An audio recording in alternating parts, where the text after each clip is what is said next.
Will Social Security exist when I retire? You probably heard that Social Security has some problems. They're running into some issues where they are eventually not going to be able to pay all the benefits that they've promised. And many people have heard of this to some degree or another. And so we get the question, hey, will Social Security even exist when I retire? Are benefits going to get cut? Am I going to, halfway through my retirement, get my income cut in half? How is all this going to work? Will Social Security continue to exist in the way it is? Or am I going to work my whole life and contribute to it and then have nothing to show for it? And so you may have heard that Social Security has its problems, and it does. It's got big problems, but luckily there are potential solutions as well. So we want to look at today, what is the problem with Social Security, what problems it's having. Maybe you've never heard of them, so we want to make sure that we're all on the same page with what exactly the problem is. And then we want to look at some of the potential options for fixing this problem. And so first, as we're looking at the problem, right, first we need to understand how it works. And we're actually doing a whole workshop on how to maximize Social Security in retirement. And that's coming out a week from today. So this is coming out on October 13th. The workshop is on October 20th. So it's the third Thursday of every month. We release a new workshop. It's live, 6 p.m. Central. Online. If you want to view it there, you can go to retirementmentorship.com/workshops. We also have links in the description of both podcasts and on YouTube here of where you can go to sign up for that and register for that. And if you listen to this after the fact, we will post it later on online so that you can view that. And so if you want to know more about Social Security and how to maximize it, how to get the most out of it, you'll want to do that because there's enough visuals in there in the workshop format that we had to do it visually. We can't just do it on the podcast. And so sign up for that. But we'll give you a quick rundown just of how Social Security works and what is causing this problem with it here.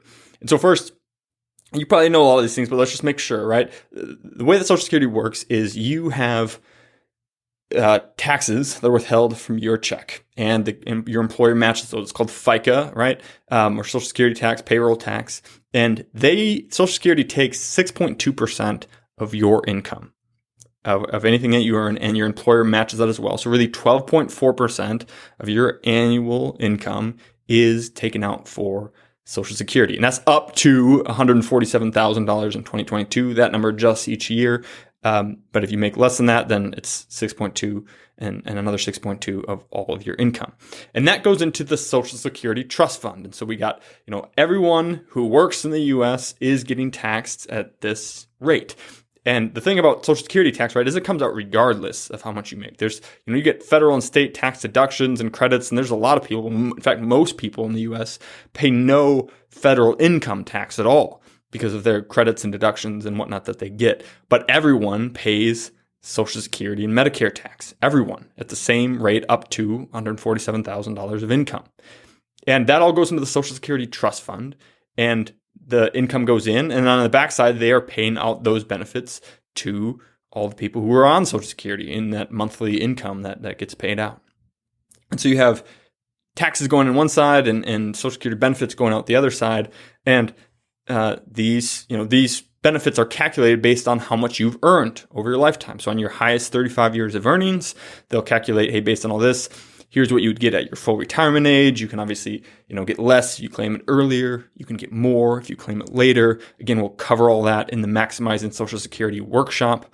But you might be thinking of, and so a lot of people think then that their Social Security taxes are like contributions, right? We're contributing to our Social Security like we contribute to 401ks, and you make all these contributions to it, and therefore after a certain amount of time, then that's how you get your benefits out. But it's not quite the way that it works. Really, the taxes that you are paying are funding the people who are currently receiving benefits, and by the time you get to retirement, it's all the other people who are younger than you who are still working and paying into the system that are funding your retirement. And so it's supposed to be everyone funds everyone else's retirement. And so even though your benefits are calculated off of what you earned and what you got taxed on, you're not actually saving for yourself. You're contributing for other people. And so there's some in the trust fund. Most of the benefits are paid through ongoing payroll taxes, right? Ongoing Social Security taxes.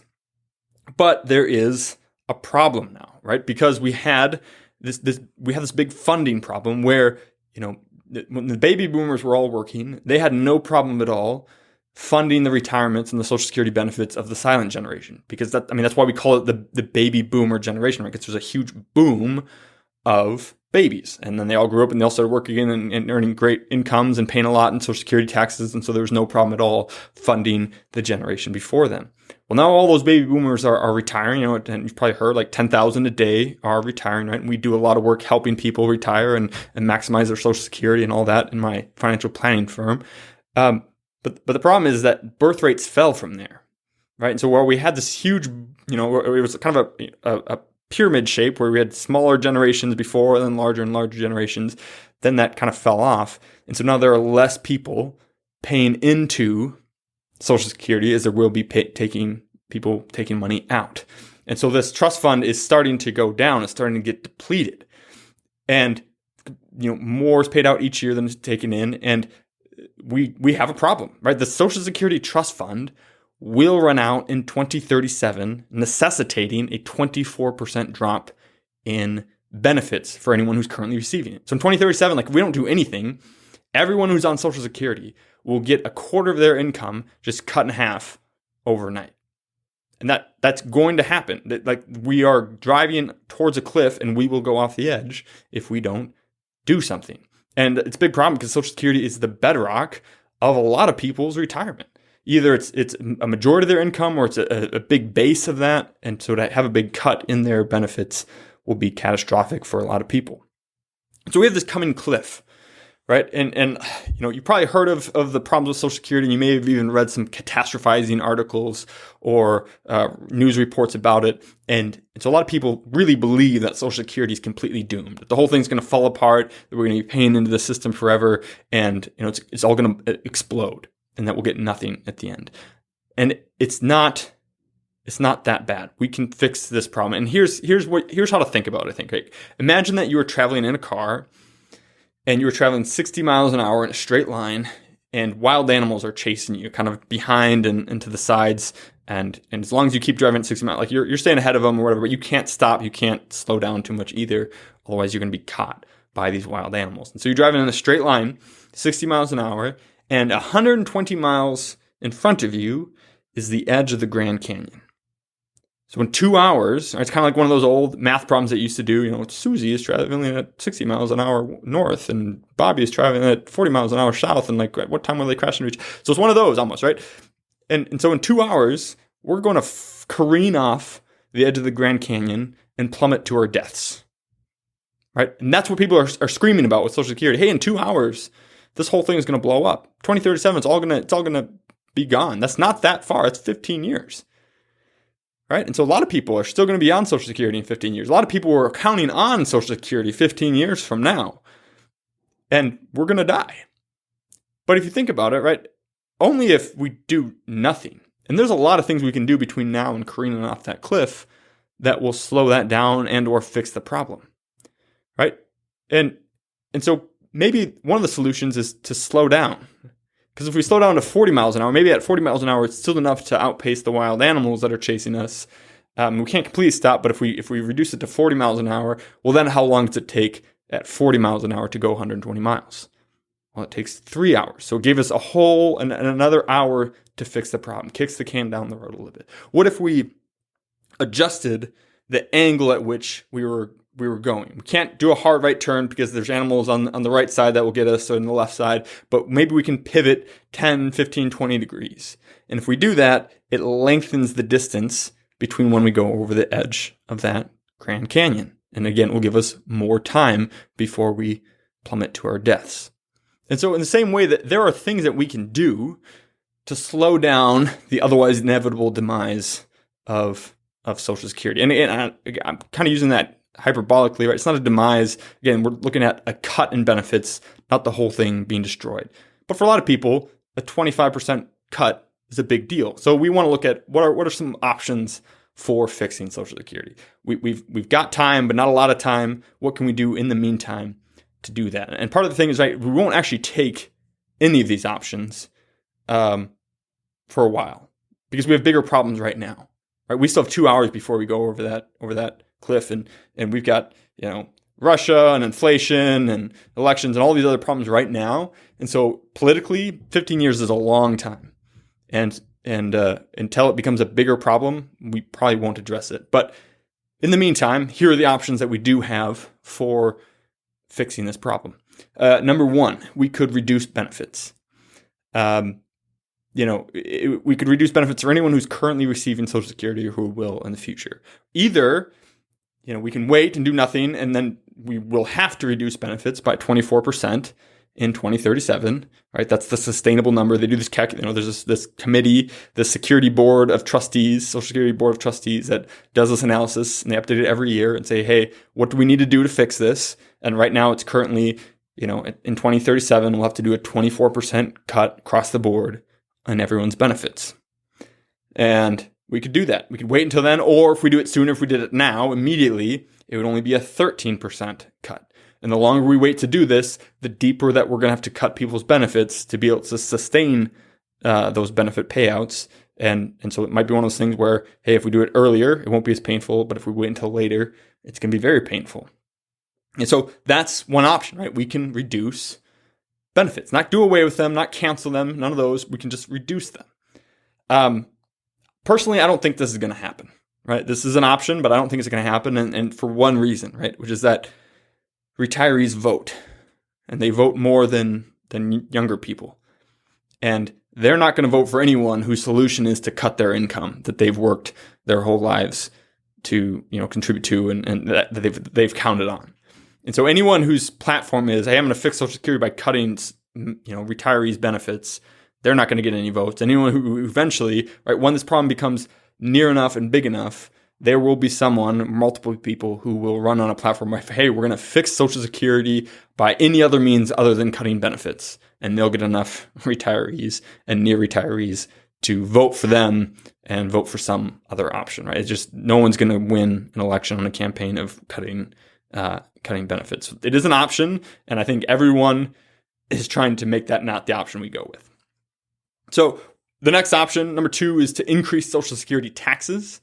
All right, that Social Security Board of Trustees in their latest audit said that if we immediately increase the total Social Security tax from 12.4 to 14.4, right, so that's both sides, so it'd be 1% each, 1% more from your paycheck, and your employer would have to kick up 1% more as well to be able to pay for those. If we did that, a 1% higher Social Security tax for you, then that would be enough to pay for all scheduled Social Security benefits for the next 75 years, right? So that would that wouldn't fix it, right? Only for the next 75, and then eventually it's going to become a problem down the road, thereabouts. But it would kick the can way down the road. And no one who's currently receiving Social Security benefits is going to be around 75 years from now. And most people who are currently working and contributing to Social Security won't be around 75 years from now. And so that would be a way that basically locks it in and locks in everyone's benefits for anyone who's currently contributing to or living on Social Security. So not a perfect fix, but it would really, really help pay for that. Now this is unpopular, of course, because it's more taxes, and nobody likes more taxes.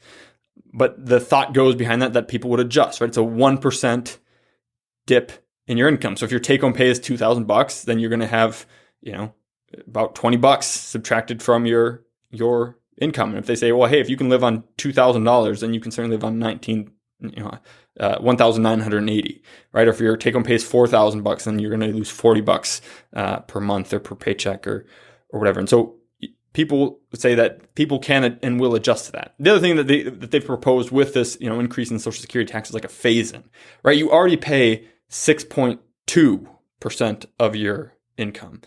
And so they say, hey, if we ratchet it up to 1% over a 5-year period, 0.2% per year, like no one's going to notice, especially when you have a slightly variable check going from 6.2 to 6.4%. Like you're just not going to notice that.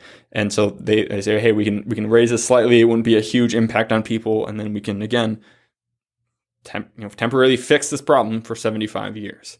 So that's another option that would again probably have the most impact on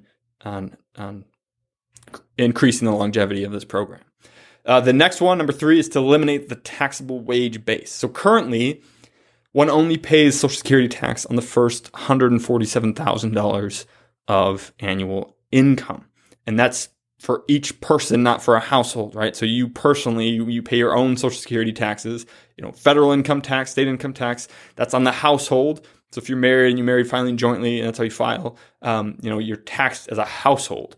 But with Social Security taxes, they're for an individual. So anyone in 2022, you're taxed only up to $147,000. And if you make more than that, anything beyond that, you don't pay that 6.2%, and neither does your employer.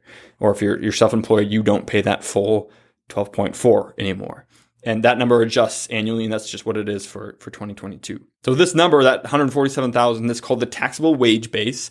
And the way that that's calculated, that when we calculate benefits, that the first $74,000 of income that you pay Social Security taxes have a bigger benefit, increase your future benefit more than the second half of your income, than the last $73,000 that add up to that 147. Only 15% of that second half, that next $73,000, is actually goes towards building your benefit. And so that's why they cut it off. But the thought goes that, hey, if we just get rid of that wage base, that upper ceiling limit, then people will just pay taxes on no matter how much income they make. And they're only going to get credited 15%. So it's going to do a couple things. One, it's going to immediately increase the flows into the trust fund, because everyone making over 147 is now going to be paying 6.2% on anything more than that. Plus from the employer, it's 12.4% of all income that's currently above $147,000. But it wouldn't affect the current payouts, right? It would immediately increase the income into the fund, but everyone who's currently on Social Security, they're getting their Social Security again based on what they contributed. And so since they were capped before, if they were or weren't, it doesn't matter.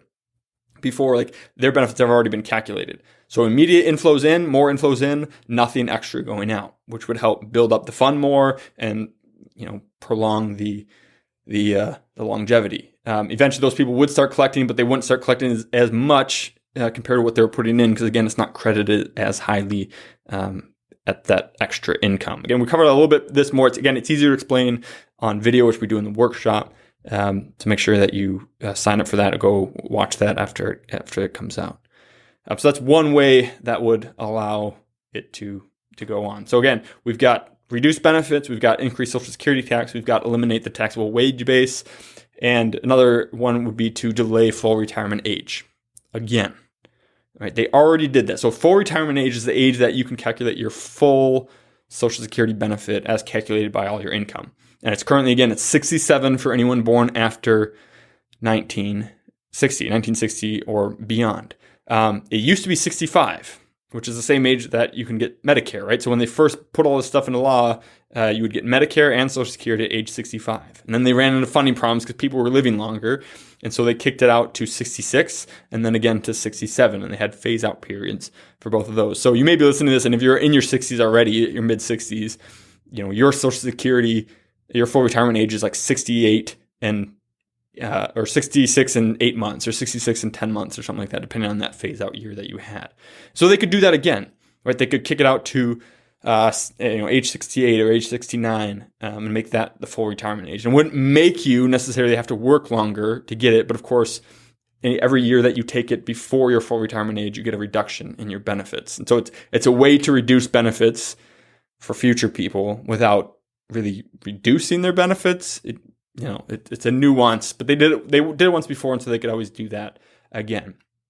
Part of the problem with that, though, is while they originally increased it because people were living longer, people aren't necessarily living longer anymore. The problem is that the birth rate fell, right? That we don't have as many people being born and being able to contribute to it as there used to be with the baby boomers. So it wouldn't solve the problem as much as maybe it would hurt people having to work that much longer to do it. But that is an option to delay benefits. And then lastly, you could do any of the above, any or all of the above, portions of any or all of the above, right? We could increase the full retirement age by just 1 year, just to 68, and increase the Social Security tax by 0.5% only, not a whole percent, and reduce current people's benefits by 5% instead of 24, right? Any combination of all those things would all help. Some are calculated to completely solve it or kick it way out, right? solve it for the next 75 years, the next 100 years. Some would just kick the can out another 20, 30 years and let the next generation figure it out. And that's kind of how we do things, right? We wait until it becomes a really big problem, and then we kick the can down the road and let our kids figure it out. Not the best. It's just usually what happens. So we come back to, will Social Security exist when I retire? And the answer is yes, right? The Social Security train is too big, it's too heavy, it's going too fast, and it's been going for too long to cancel it. We can't unwind it. We can't dissolve Social Security. Can't do that. There's too many people depending on it and who are counting on it in the future to be able to just get rid of the program, right? And whether or not it should be privatized, any of those things, that's way beyond the scope of this episode. But it is going, and people will get it. And if you've been saving into it, if you're in your 40s and 50s, I think a lot of those people even are wondering how much of it they're going to get. Like, you're going to get it, right? You've been paying into it. You'll continue to pay into it, and you will get it. Thing is that it either will be reduced or you'll end up paying more for it. Right? One of those two things is going to happen unless you will pass away and no longer need Social Security before 2037. Everyone else, we're either going to get our benefits reduced a tiny bit compared to how they're calculated now, or we're going to end up paying a little bit more in Social Security taxes in order to bolster this thing. And so, yes, like for all the people that are worried about there being no Social Security at all, that the benefits are going to get cut in half, again, a 24% drop in benefits will solve this problem for 75 years. So they don't need to go to, and nobody listening to this is going to see a 50% drop in benefits, right? That's just not going to happen. So rest assured, you will get something, but we're just going to have to make some changes. And again, we're getting close. We got time, but we are getting closer and closer to that cliff, and we will have to make changes, and those changes will be short-term painful in order to keep this thing going. But they will need to be done. So for more on Social Security, again, participate in our workshop, right? Go to retirementmentorship.com/workshops. You can sign up for the Maximizing Social Security workshop, which again is on October 20th. If you're a retirement member, you'll get access to the workbook, and you can sign up again for that for free, and that'll help you just go through it a little bit better, take some good notes, have something that you can take home with you afterwards. So really encourage you to do that. And Social Security is a big deal.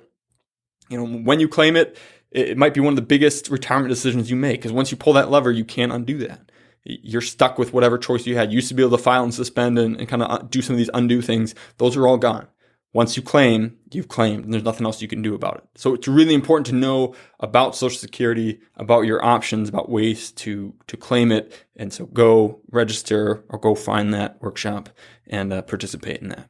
Hope this has been helpful. And yes, you will get Social Security benefits.